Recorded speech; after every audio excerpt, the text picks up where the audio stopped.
Doctor ortho Ayurvedic oil and capsule. अब दर्द भी घुटने टेकेगा।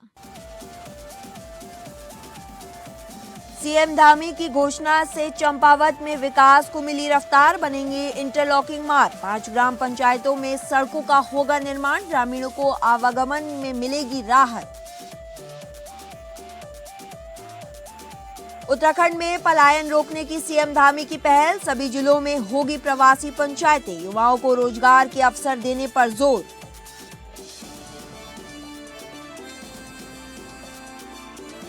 देहरादून में कांग्रेस ने निकाला जन सुरक्षा न्याय मोर्चा, वहीं कानून व्यवस्था पर उठाए बड़े सवाल, सुरक्षित राजधानी जवाबदेह सरकार का लगाया नारा।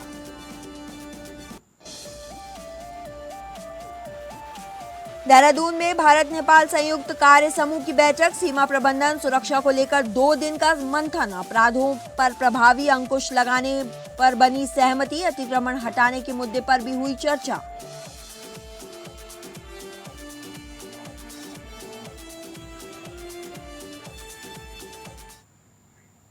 नमस्कार, स्वागत है आप सभी का उत्तराखंड बुलेटिन में। मैं हूं आपके साथ साक्षी मिश्रा। चलिए खबरों का रुख करते हैं। मुख्यमंत्री की घोषणा के क्रम में चंपावत विधानसभा क्षेत्र में ग्रामीण सड़कों और आवागमन की सुविधा को मजबूत करने की दिशा में बड़ी पहल हुई है। जनपद की विभिन्न ग्राम पंचायतों में इंटरलॉकिंग मार्ग निर्माण के लिए शासन ने 4,37,87,000 की वित्तीय एवं प्रशासनिक स्वीकृति प्रदान की है। वहीं कार्यों को धरातल पर उतारने के लिए चालू वित्तीय वर्ष 2026-27 में 60% प्रथम किस्त के रूप में 2,62,72,200 रुपए की धनराशि भी जारी कर दी गई है।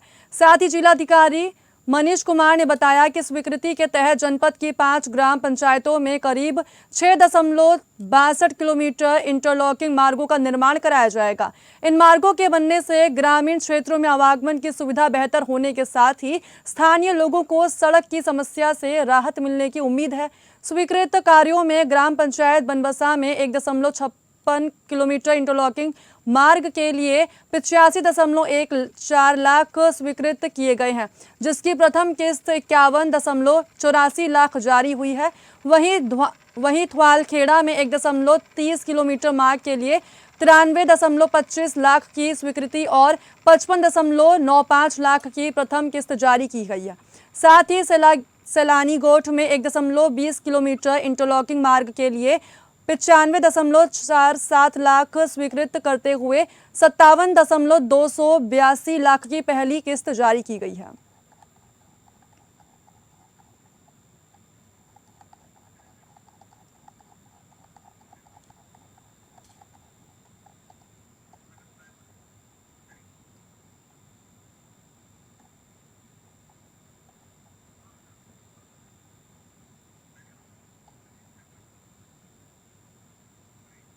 राजधानी में लगातार बढ़ते गोलीकांड और बिगड़ती कानून व्यवस्था के खिलाफ आज जन सुरक्षा न्याय मार्च सुरक्षित राजधानी जवाबदेह सरकार के तहत धर्मपुर विधानसभा के अंतर्गत पथरी बाग चौक से लालपुल चौक तक मार्च निकाला। बड़ी संख्या में कांग्रेस कार्यकर्ताओं और आमजन के साथ राजधानी की सुरक्षा और मजबूत कानून व्यवस्था की मांग को लेकर सरकार के खिलाफ आवाज बुलंद की। राजधानी की जनता डर के साए में नहीं, सुरक्षित और भयमुक्त वातावरण में जीने का अधिकार रखती है।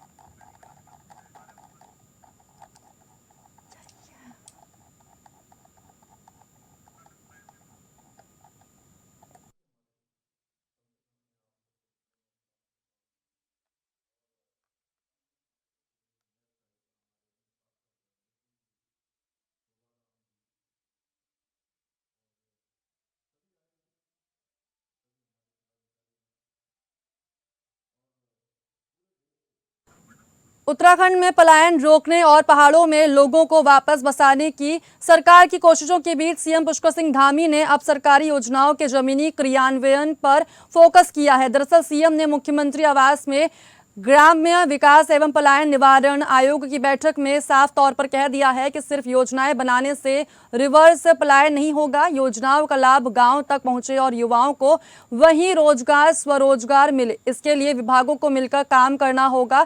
साथ ही मुख्यमंत्री ने अधिकारियों को निर्देश दिए हैं कि स्वरोजगार और आजीविका से जुड़ी योजनाओं की प्रक्रिया आसान की जाए, ताकि ग्रामीणों को लाभ लेने के लिए बार बार सरकारी कार्यालयों और बैंकों के चक्कर न लगाने पड़े। बैठक में पर्वतीय क्षेत्रों से पलायन की स्थिति, रिवर्स पलायन, स्वरोजगार और स्थानीय उत्पादों को बाजार उपलब्ध कराने पर चर्चा हुई। ग्राम्य विकास एवं पलायन निवारण आयोग ने विभिन्न जिलों में आयोजित प्रवासी पंचायतों और पलायन निवारण एवं स्वरोजगार जागरूकता कार्यक्रमों की जानकारी मुख्यमंत्री को दी है। आयोग के सदस्यों ने भी पर्वतीय क्षेत्रों में रोजगार और स्वरोजगार के अवसर बढ़ाने के सुझाव दिए हैं।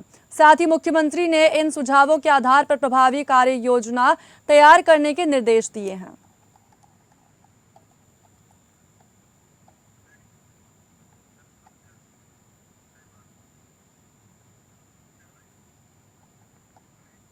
राजधानी में लगातार बढ़ते गोलीकांड और बिगड़ती कानून व्यवस्था के खिलाफ आज जन सुरक्षा न्याय मार्च सुरक्षित राजधानी जवाबदेह सरकार के तहत धर्मपुर विधानसभा के अंतर्गत पथरी बाग चौक से लाल पुल चौक तक मार्च निकाला। बड़ी संख्या में कांग्रेस कार्यकर्ताओं और आमजन के साथ राजधानी की सुरक्षा और मजबूत कानून व्यवस्था की मांग को लेकर सरकार के खिलाफ आवाज बुलंद की। राजधानी की जनता डर के साए में नहीं, सुरक्षित और भयमुक्त वातावरण में जीने का अधिकार रखती है। सरकार को कानून व्यवस्था की जिम्मेदारी तय करनी होगी और आमजन की सुरक्षा सुनिश्चित करनी होगी।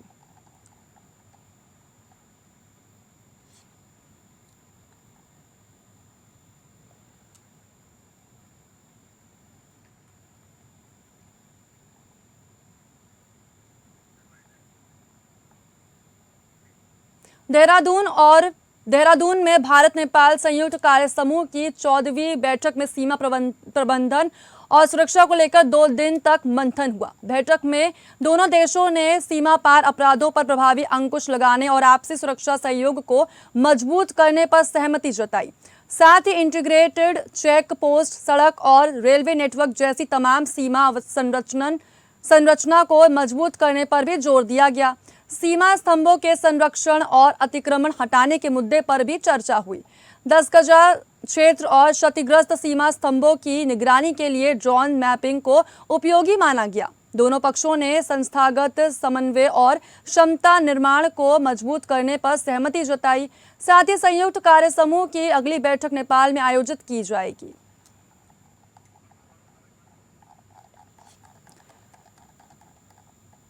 इसके अलावा इंटीग्रेटेड चेक पोस्ट, सड़क और रेलवे नेटवर्क जैसी तमाम सीमाएं, जी हां, तमाम सीमा अवसंरचना को मजबूत करने पर भी जोर दिया जा रहा है। इतना ही नहीं, इसके अलावा सीमा स्तंभों के संरक्षण और अतिक्रमण हटाने के मुद्दे पर भी चर्चा हुई है। और साथ ही 10 गजा क्षेत्र और क्षतिग्रस्त सीमा स्तंभों की निगरानी के लिए ड्रोन मैपिंग को उपयोगी माना गया है। इसके अलावा दोनों पक्षों ने संस्थागत समन्वय और क्षमता निर्माण को मजबूत करने पर भी आपसी सहमति जताई है। साथ ही संयुक्त कार्य समूह की अगली बैठक नेपाल में आयोजित की जाएगी, इस बात को लेकर भी बार बार कहा जा रहा है। साथ ही साथ दोनों देशों ने सीमा पार अपराधों पर प्रभावी अंकुश लगाने और आपसी जो सुरक्षा उसको यानी सुरक्षा सहयोग को मजबूत करने पर भी सहमति जताई है। इस बैठक का मूल उद्देश्य यही देखने को मिल रहा है। साथ ही ये जो बैठक है यानी कि देहरादून में भारत नेपाल संयुक्त कार्य समूह की 14वीं बैठक में यानी 14th बैठक में सीमा प्रबंधन और सुरक्षा को लेकर 2 दिन तक इस बात को लेकर मंथन हुआ है।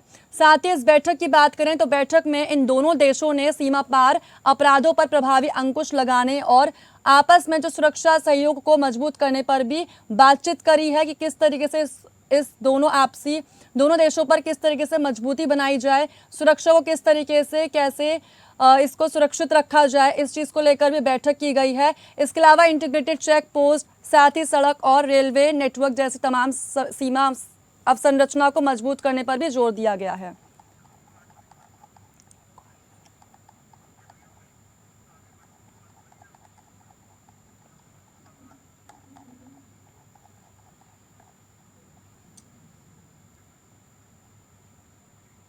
चंपावत के लोहा घाट से जल और पर्यावरण संरक्षण को लेकर बड़ी पहल सामने आ चुकी है।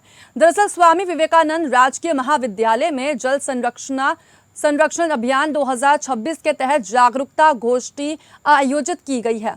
इसमें पारंपरिक नौलों धारों के संरक्षण, स्प्रिंग शेड मैनेजमेंट और जल स्रोतों की मैपिंग के लिए भगीरथ ऐप के इस्तेमाल पर जोर दिया गया है। साथ ही spring and river rejuvenation authority यानी SARRA की ओर से संचालित जल संरक्षण अभियान 2026 के तहत लोहाघाट महाविद्यालय में जल एवं पर्यावरण संरक्षण को लेकर जागरूकता गोष्ठी आयोजित हुई है। गोष्ठी में महाविद्यालय के छात्र छात्राओं, शिक्षकों, कर्मचारियों और स्थानीय ग्रामीणों ने बढ़ चढ़कर प्रतिभाग लिया। साथ ही कार्यक्रम की बात करें तो कार्यक्रम में विशेषज्ञों ने पारंपरिक नौलों और धारों के प्राकृतिक डिस्चार्ज को बढ़ाने, जल स्रोतों के संरक्षण और उनके आसपास स्वच्छता बनाए रखने के वैज्ञानिक उपायों की जानकारी दी। इसके साथ ही प्लास्टिक कचरे के उचित निस्तारण के लिए कूड़ेदान के प्रयोग और जन सहभागिता से स्वच्छ पेयजल उपलब्ध कराने पर भी जोर दिया गया है। कार्यक्रम में पर्यावरण संरक्षण के लिए आगामी वर्षाकाल में ज्यादा से ज्यादा पौधरोपण करने और लगाए गए पौधों की देखभाल की जिम्मेदारी लेने का संकल्प भी दिलाया गया है। विद्यार्थियों ने से जल संरक्षण को लेकर सुझाव मांगे गए और उनके विचारों को भी प्राथमिकता से सुना गया।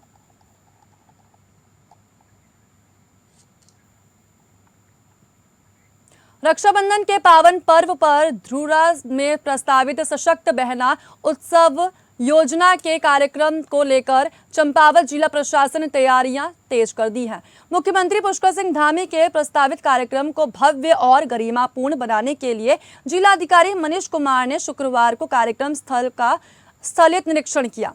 धुरा में प्रस्तावित कार्यक्रम को लेकर प्रशासन पूरी तरीके से एक्टिव मोड पर नजर आ रहा है। साथ ही जिलाधिकारी ने मौके पर पहुंचकर हेलीपैड, सेफ हाउस, मंच और यहां तक कि टेंट, पार्किंग, सुरक्षा, बैरिकेडिंग, यातायात, पेयजल, विद्युत आपूर्ति, शौचालय, साफ सफाई और बैठने की व्यवस्था का बारीकी से जायजा लिया है। इसके साथ ही जिलाधिकारी ने अधिकारियों को निर्देश दिए कि कार्यक्रम से जुड़ी सभी व्यवस्थाएं तय समय सीमा के भीतर पूरी कर ली जाए। बड़ी संख्या में लोगों के पहुंचने की संभावना को देखते हुए प्रवेश और निकास व्यवस्था, वाहनों की पार्किंग और पैदल आवागमन को व्यवस्थित रखने के निर्देश दिए गए हैं।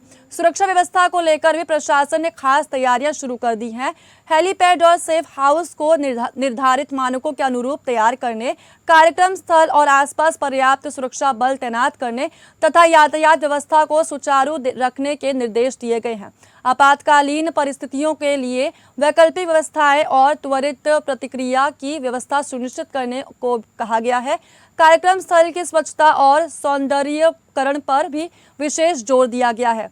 जिलाधिकारी ने पेयजल और विद्युत आपूर्ति के साथ साथ वैकल्पिक बिजली व्यवस्था की जानकारी लेते हुए अधिकारियों को आवश्यक दिशा निर्देश दिए। उन्होंने साफ शब्दों में कहा कि कार्यक्रम स्थल पर आने वाले लोगों को किसी भी तरह की असुविधा नहीं होनी चाहिए।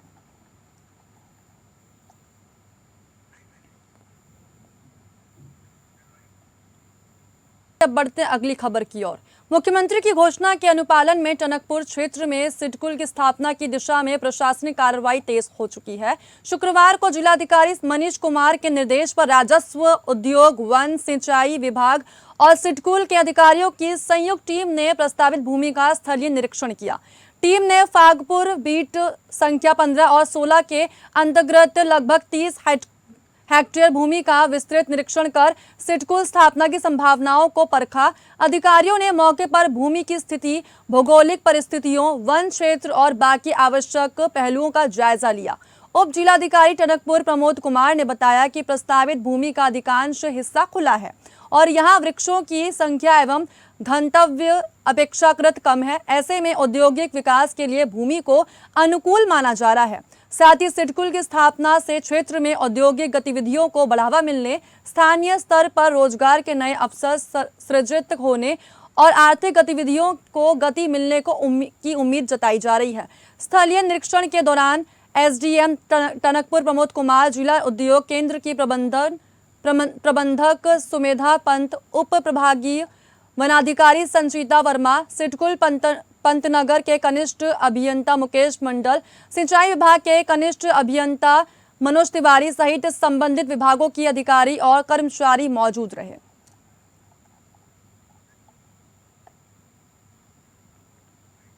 रुड़की में शुक्रवार को उस वक्त नगर निगम परिसर में अनोखा नजारा देखने को मिला जब कृष्ण नगर स्थित स्क्वाइवर्ड सीनियर सेकेंडरी स्कूल की 3 बसें एक के बाद एक नगर निगम कार्यालय पहुंची।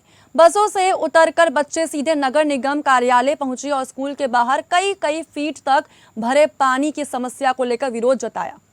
बच्चों के साथ पहुंचे शिक्षकों ने भी नगर निगम की व्यवस्थाओं पर सवाल उठाए। खास बात यहां पर यह रही कि विरोध के दौरान शिक्षकों ने नगर निगम कार्यालय में ही बच्चों की क्लास लगा दी। रुड़की के कृष्णनगर स्थित sky world senior secondary school के बाहर जल भराव की समस्या को लेकर छात्र छात्राओं और शिक्षकों का गुस्सा फूट पड़ा। स्कूल के बाहर कहीं फीट तक पानी जमा होने से बच्चों को स्कूल जाने में काफी ज्यादा परेशानियों का सामना करना पड़ा।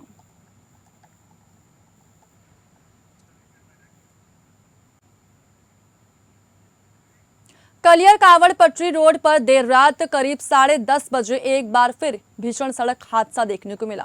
जी हां, 4 बाइकों की आमने सामने जोरदार भिड़ंत में 3 लोगों की मौके पर ही मौत हो गई, जबकि 6 लोग घायल बताए जा रहे हैं।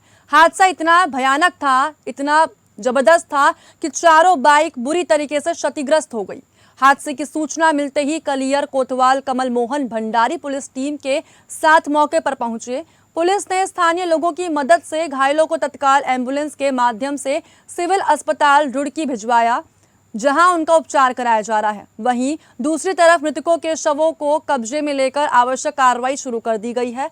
पुलिस के मुताबिक हादसे में घायल और मृतकों की अभी तक पहचान नहीं हो सकी है। पुलिस सभी के नाम पते की जानकारी जुटाने और उनकी पहचान कराने के प्रयास में लगी हुई है। साथ ही हादसा किस कारण हुआ इसकी भी जांच की जा रही है।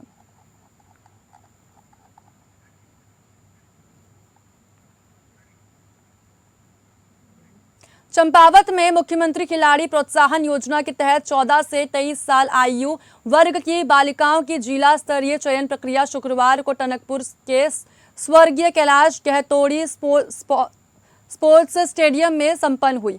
इस दौरान जिले भर से आई 77 बालिका खिलाड़ियों ने athletics, football, boxing, judo, karate, hockey, taekwondo और यहां तक कि बास्केटबॉल सहित विभिन्न खेलों में अपनी प्रतिभा दिखाई। खिलाड़ियों की फिटनेस और क्षमता परखने के लिए 800 मीटर दौड़, 30 metre flying start, medicine ball throw, shuttle run और यहां तक कि वर्टिकल जंप जैसे शारीरिक परीक्षण कराए गए। चयन प्रक्रिया पूरी तरह पारदर्शी और निर्धारित मानकों के अनुसार आयोजित की गई। साथ ही शिक्षा विभाग ने व्यवस्थाओं में सहयोग दिया, जबकि खेल विभाग के विशेषज्ञ प्रशिक्षकों ने खिलाड़ियों का निष्पक्ष मूल्यांकन किया। यह पूरी प्रक्रिया नोडल अधिकारी ललित मोहन कुंवर और स्टेडियम प्रभारी गौरव खोलिया की देखरेख में संपन्न हुई। चयनित खिलाड़ी अब योजना के अगले चरण में अपनी प्रतिभा दिखाएगी।